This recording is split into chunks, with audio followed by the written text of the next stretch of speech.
Alam mo, minsan hindi mo napapansin ang progress mo.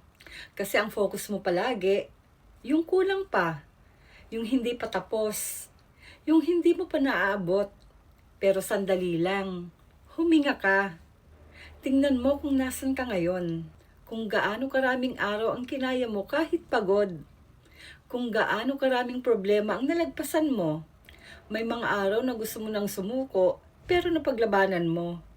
May mga gabi na umiiyak ka, pero kinabukasan, bumabangon ka pa rin. Alam mo ba kung ano yon?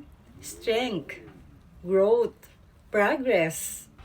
Kaya kahit hindi mo pa nakikita ang resulta, kahit pakiramdam mo mabagal ka, kahit feeling mo hindi pa sapat, ito ang reminder.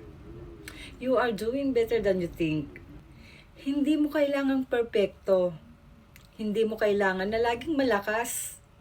Hindi mo kailangan laging tama.